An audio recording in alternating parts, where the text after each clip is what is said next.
está allí en Efesios, falta el número del 2, 2 del 1 al 10, ¿ya? Voy a leerlo y dice así en el nombre del Señor. Y Él os dio vida a vosotros cuando estabais muertos en vuestros delitos y pecados, en los cuales anduvisteis en otro tiempo, siguiendo la corriente de este mundo, conforme al príncipe de la potestad del aire, el espíritu que ahora opera en los hijos de desobediencia, entre los cuales también todos nosotros vivimos en otro tiempo, en los deseos de nuestra carne, haciendo la voluntad de la carne y de los pensamientos, y éramos por naturaleza hijos de ira, lo mismo que los demás.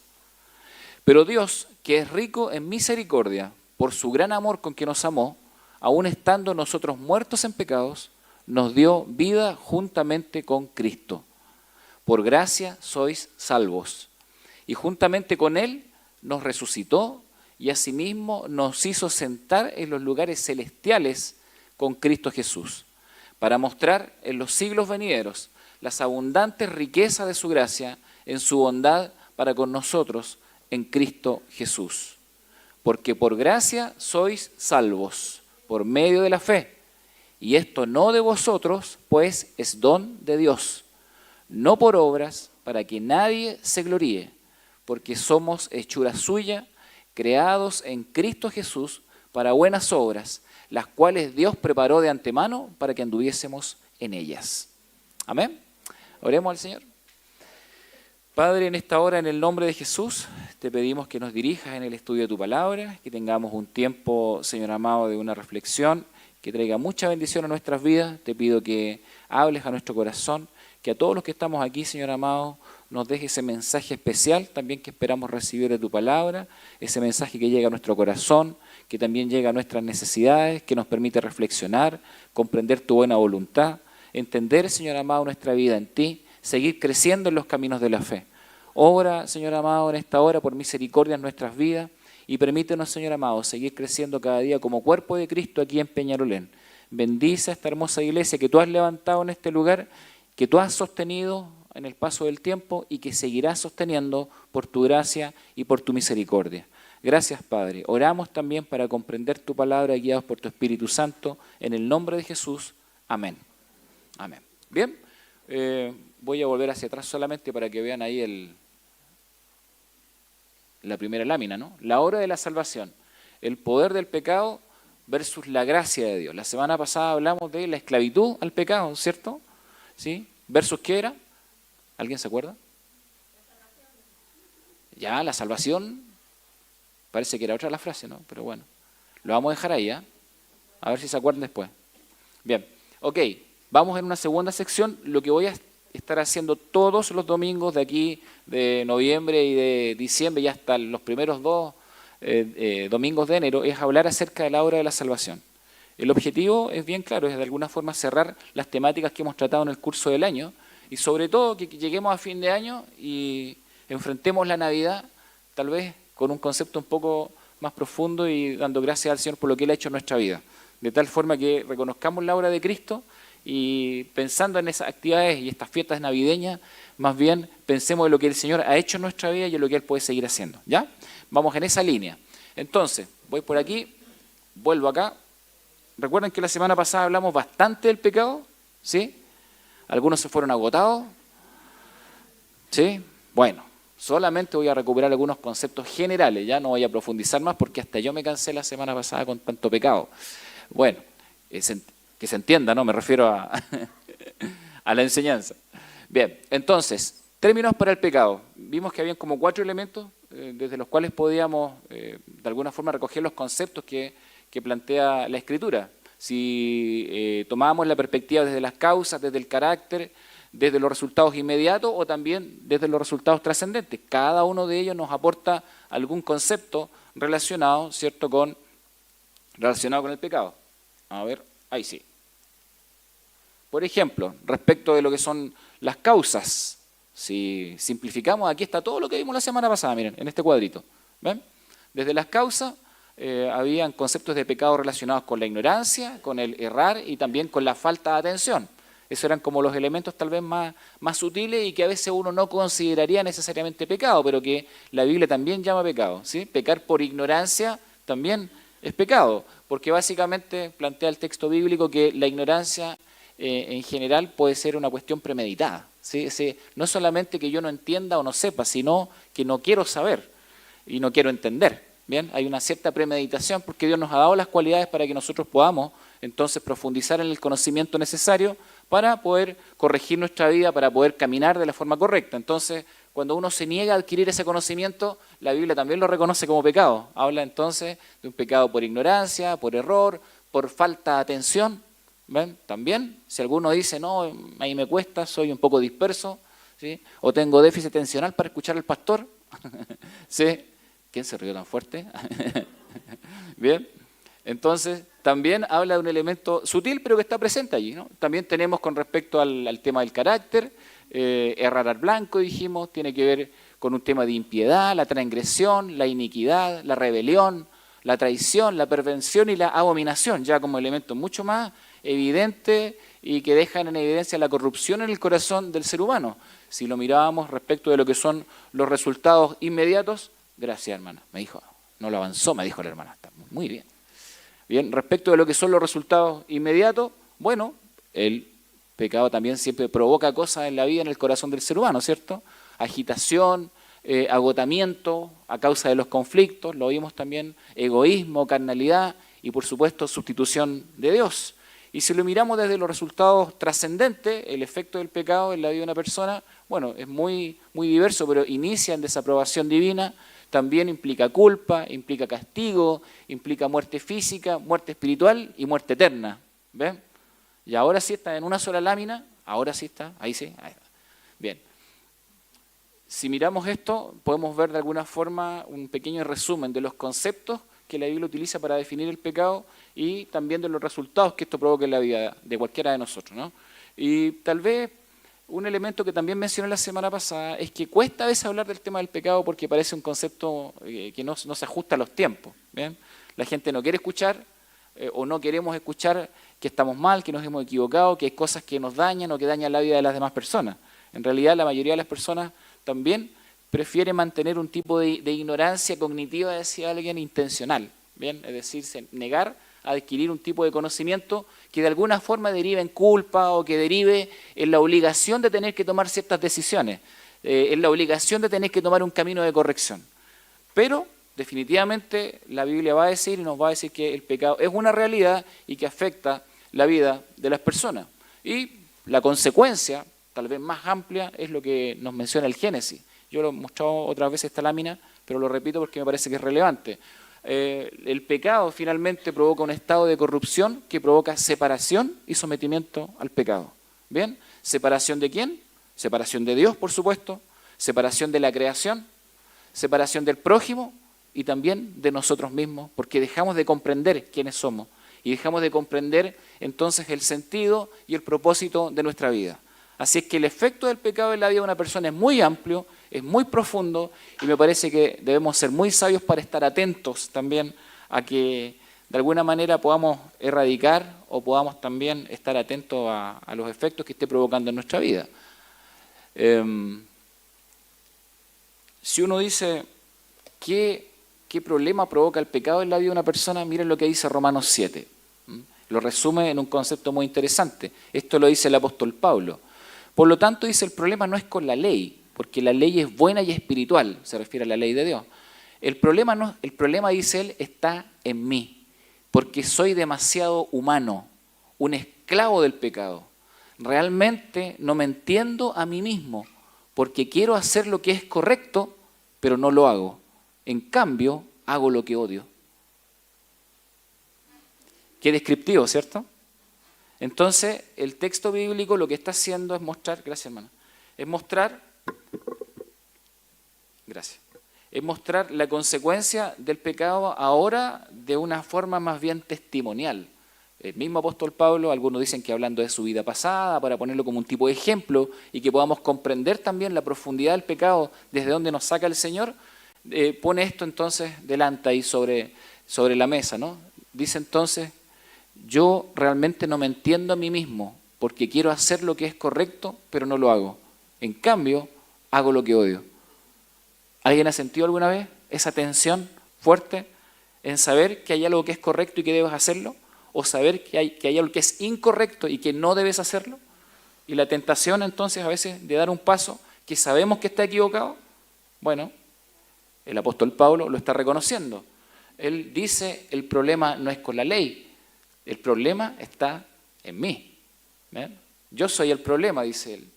Él mismo dice más adelante lo siguiente: amo la ley de Dios con todo mi corazón, pero hay otro poder dentro de mí que está en guerra con mi mente. Ese poder me esclaviza al pecado, que todavía está dentro de mí. Soy un pobre desgraciado, así dice la versión NTV.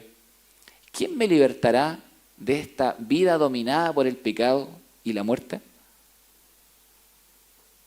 Es una expresión profunda que tiene que ver con la temática que estamos tratando hoy. Efectivamente, el pecado esclaviza la vida de las personas y las termina sometiendo. El pecado es un atentado, vamos a decir, usar esa expresión, es un atentado en contra del carácter moral de Dios. Quien define qué está bien y qué está mal es Dios mismo, ¿sí? Entonces es un atentado en contra de su carácter moral. Pero también es un atentado en contra de la ley natural que Dios mismo ha establecido. Las personas no necesitan necesariamente conocer la ley de Dios para saber que algo está bien o que algo está mal. Dios ha puesto en nuestros corazones, en los corazones de todos los seres humanos, ¿cierto?, la capacidad para comprender cuándo algo está bien y cuándo algo está mal. Si bien es cierto, en ciertas áreas es necesario profundizar, hay un tipo de ley común, una ley natural que todos reconocemos. ¿Ven? Más allá incluso de ciertas convicciones, de ciertas creencias, la mayoría de los seres humanos vamos a estar de acuerdo con que algunas cosas son malas y otras son buenas. A eso nos referimos con la ley natural. Pero el pecado también está en contra de eso, está en contra de esa ley natural que Dios mismo establece y que pone en nuestros corazones. Y por supuesto también es un atentado en contra de la ley de Dios en términos de lo que es su palabra, sus mandamientos, su enseñanza. Entonces afecta el carácter moral, de alguna forma deja en evidencia nuestra tensión con el carácter moral de Dios, nos pone en tensión con la ley natural, nos pone en tensión con la ley de Dios, con su palabra, y por lo tanto deja en evidencia al ser humano como responsable, ya sea por ignorancia o sea por premeditación. Vimos los rangos, ¿no? Ya sea por ignorancia o por premeditación, el pecado deja en evidencia entonces la realidad del corazón del ser humano. Y aquí hay algo importante. Como dijo el apóstol Pablo, el problema no es la ley. ¿Ven? Ahí está. El problema soy yo, dice él. ¿Sí? La ley cumple evidentemente un propósito. Y como dice ahí la ley de Dios, no crea el pecado, sino que lo revela.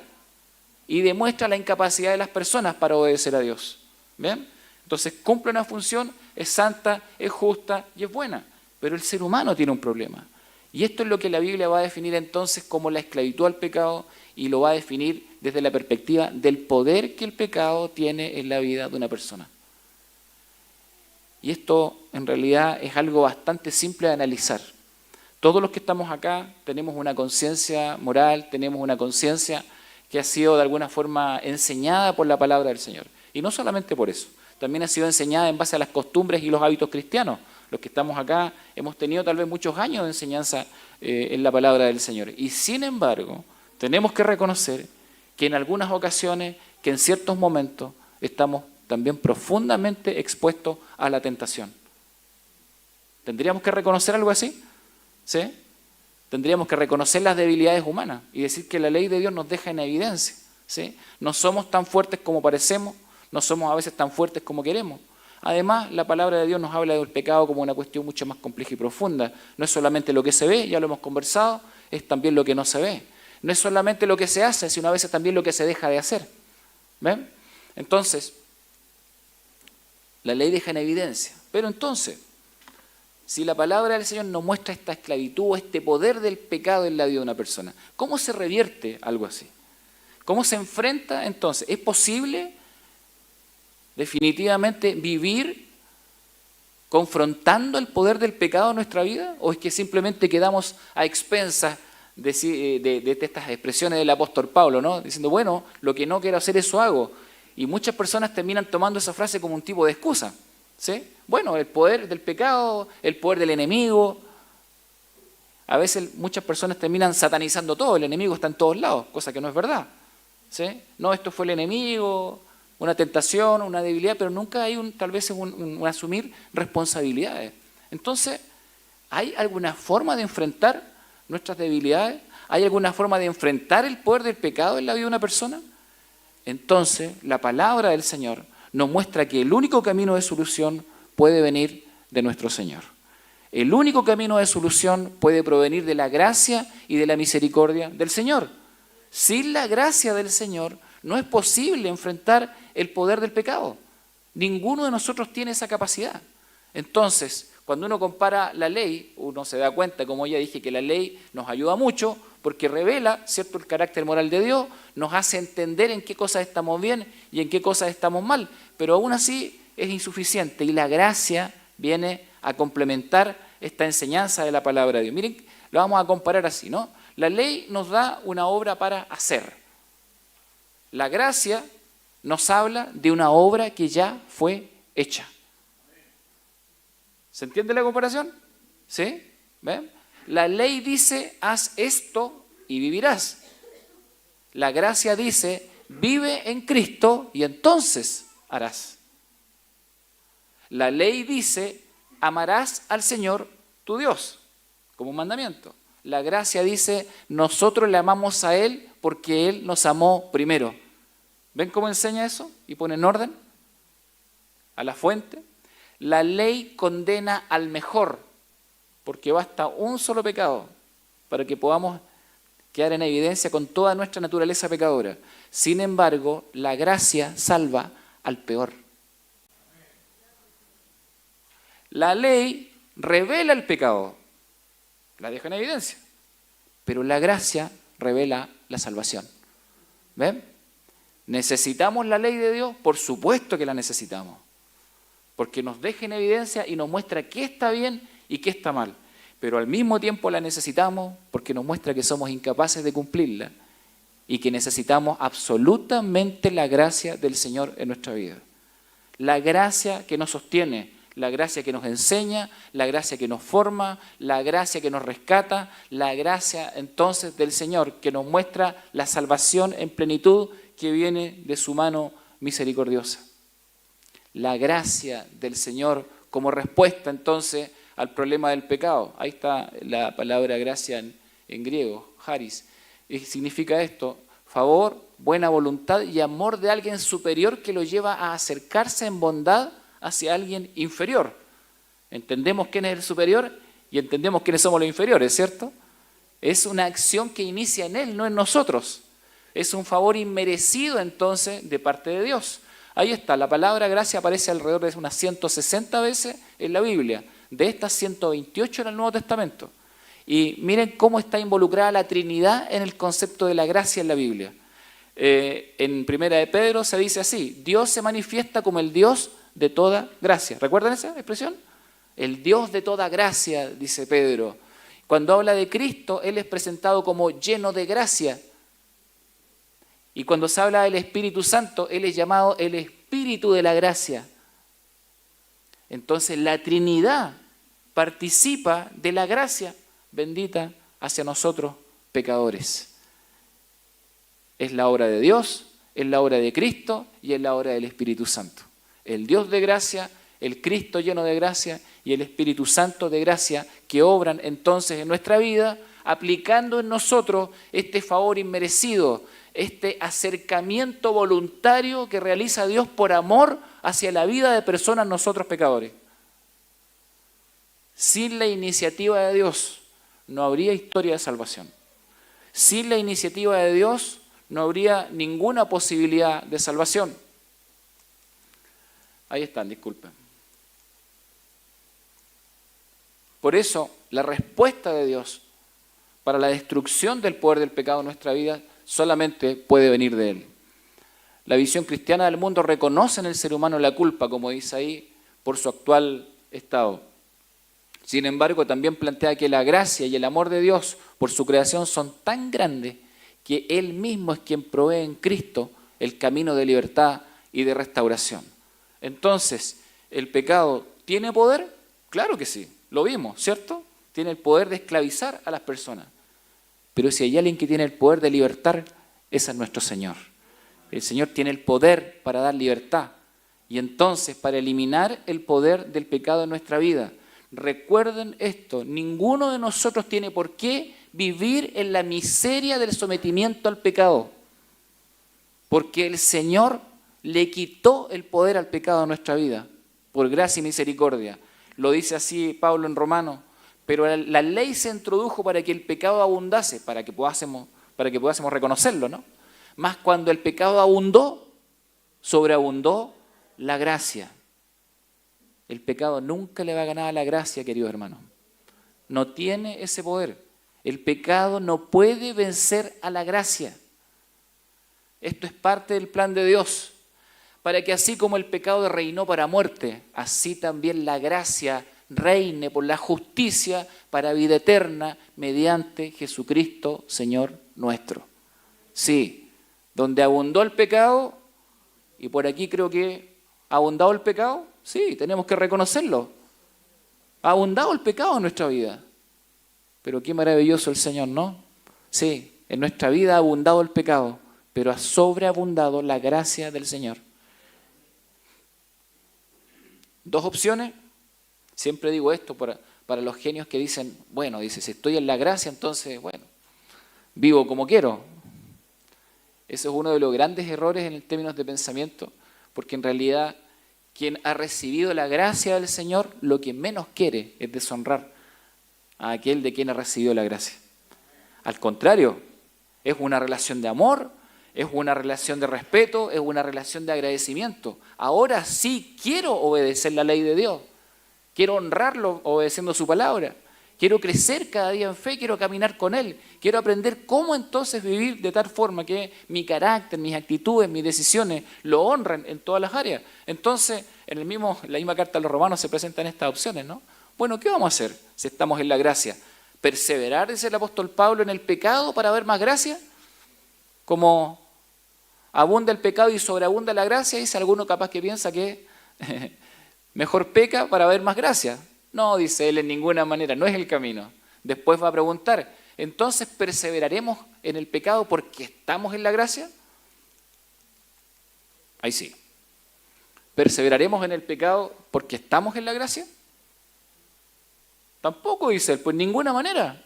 ¿Ven? ¿Acaso voy a seguir perseverando en el pecado porque entiendo que soy salvo y libre? No, dice, una persona que ha recibido la gracia del Señor nunca piensa de esa forma, nunca piensa de esa manera. Quiere honrar y glorificar al Señor con su vida.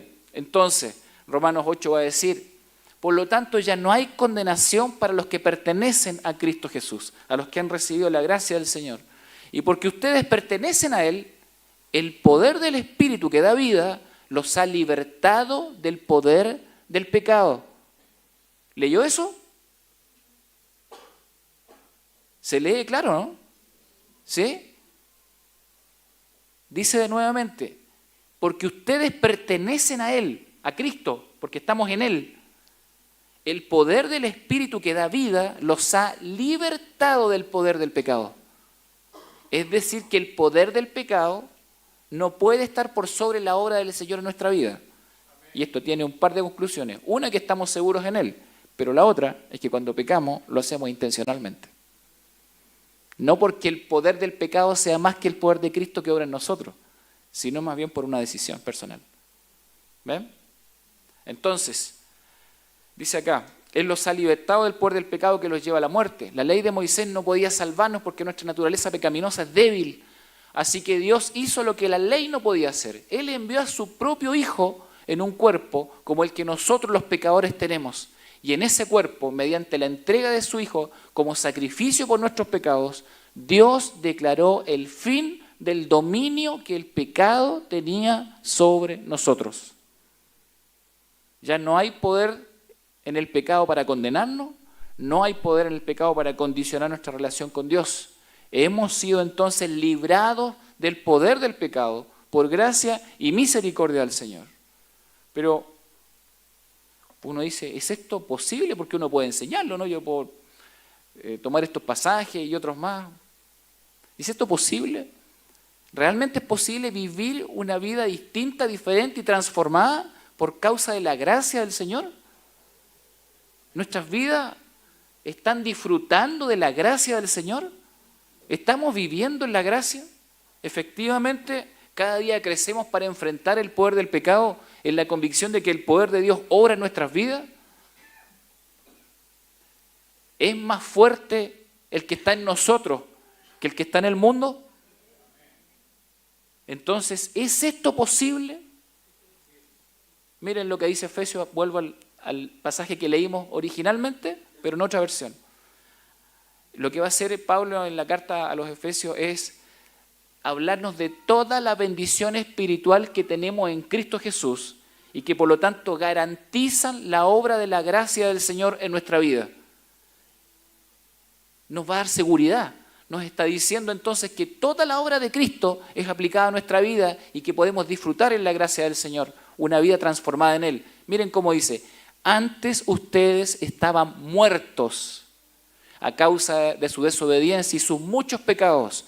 Vivían en pecado igual que el resto de la gente, obedeciendo al diablo, el líder de los poderes del mundo invisible, quien es el espíritu que actúa en el corazón de los que se niegan a obedecer a Dios. Todos vivíamos así en el pasado. Miren lo que está reconociendo Pablo. Yo vivía así en el pasado. Esta era mi vida, dice él, siguiendo los deseos de nuestras pasiones y la inclinación de nuestra naturaleza pecaminosa. Por nuestra propia naturaleza éramos objeto del enojo de Dios, igual que todos los demás. Pero Dios es tan rico en misericordia y nos amó tanto que, a pesar de que estábamos muertos por causa de nuestros pecados, nos dio vida. Cuando levantó a Cristo de los muertos, es solo por la gracia de Dios que ustedes han sido salvados. Pues nos levantó de los muertos junto con Cristo y nos sentó con Él en los lugares celestiales. Porque estamos unidos a Cristo Jesús. De modo que en los tiempos futuros, esto me encanta bien, dice, Dios puede ponernos como ejemplos de la increíble riqueza de la gracia. Dios ha orado en nuestras vidas también para en algún momento tomarnos como ejemplo para la vida de otras personas de que uno no necesariamente tiene que vivir sometido al poder del pecado, sino que puede vivir una vida feliz, transformada, con esperanza y con paz, porque la gracia del Señor inunda nuestros corazones. Sí, podemos ser ejemplo, dice, y el Señor te puede tomar como ejemplo para mostrarle a otros la bendita gracia que viene de su presencia. Por eso Él dice así, Dios puede ponernos como ejemplos de la increíble riqueza de la gracia y la bondad que nos tuvo, como se ve en todo lo que ha hecho por nosotros que estamos unidos a Cristo Jesús. Miren cómo repite eso. No es que uno se una y después esté separado de Él. No dice, yo estoy unido a Cristo Jesús por causa de lo que Él ha hecho en mí. Dios los salvó por su gracia cuando creyeron. Ustedes no tienen ningún mérito en eso. Es un regalo de Dios. La salvación no es un premio por las cosas buenas que hayamos hecho. Así que ninguno de nosotros puede jactarse de ser salvo, pues somos la obra maestra de Dios. Hechura suya, dice la otra versión. Somos la obra maestra de Dios. Él nos creó de nuevo en Cristo Jesús, a fin de que hagamos las cosas buenas que preparó para nosotros tiempo atrás. La maravillosa gracia del Señor en nuestras vidas. Esa es la vida de Pablo, es la vida de sus contemporáneos. Vuelvo a preguntar, ¿es esto posible hoy? ¿Es posible en las vidas de las personas? ¿Es posible realmente que la gracia del Señor siga obrando con este poder transformador? Bueno, tenía a Pablo y dije, voy a tocar un ejemplo concreto. ¿Conocen a John Newton? ¿Alguien conoce a John Newton? Allí hay uno que conoce a John Newton. ¿Alguien más conoce a John Newton? ¿Por allí? 2, 3, sí, 4, 5. Bueno, miren, para quienes no lo conocen. Él nació en Londres, a ver, ahí sí. Nació en Londres el 24 de julio de 1725. Su padre era capitán de un buque mercante y su madre una devota mujer que le enseñó la Biblia hasta los 7 años. En ese momento ella falleció. Bien, hasta ahí le enseñó la palabra del Señor. A los 11 años él comenzó a navegar.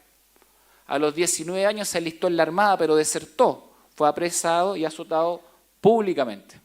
A los 20 años comenzó a trabajar en la trata de esclavos y vivió en África, donde fue agente de un esclavista. ¿Ya? Algo de la experiencia de él. Quedó en la ruina económica, fue maltratado, se vendió a sí mismo a un esclavista. Vivió como esclavo 2 años siendo tratado con mucha crueldad. Un amigo de su padre lo rescata y con su ayuda llega a ser capitán de una nave, transformándose en uno de los más crueles esclavistas.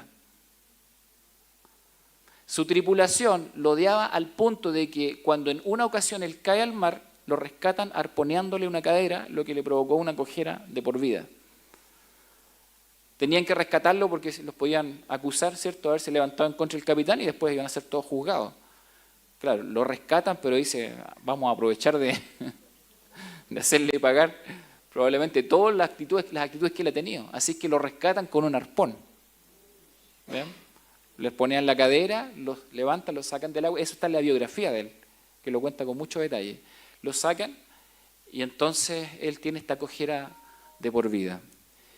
John Newton, miren el tipo de persona que él era. Una persona que destruyó la vida de tantos otros y que autodestruyó también, ¿cierto?, su propia vida. Sin embargo, en su conversión se plantea lo siguiente, él mismo lo cuenta en su biografía. En medio de una violenta tormenta en alta mar y pensando que moriría, oró a Dios y le dijo, Señor, ten misericordia de nosotros.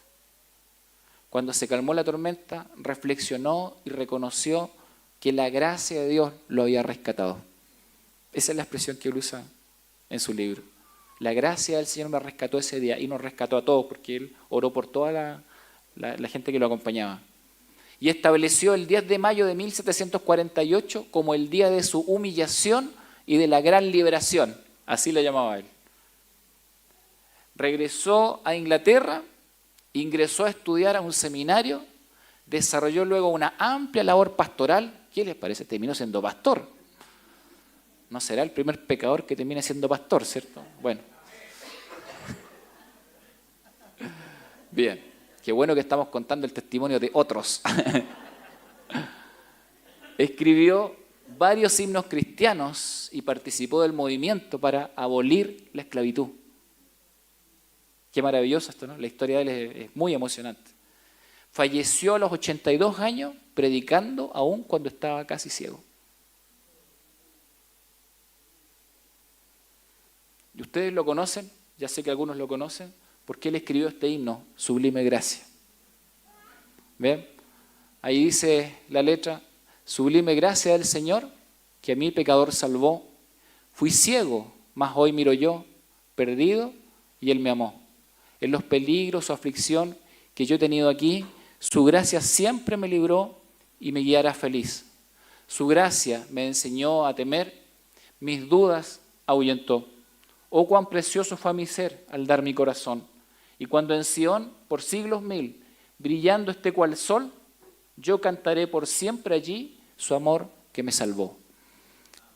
Uno de los himnos más conocidos probablemente de la historia y cantado en tantas versiones a través de las diferentes denominaciones cristianas, escrita por un hombre que reconoció que la gracia del Señor había obrado en su vida.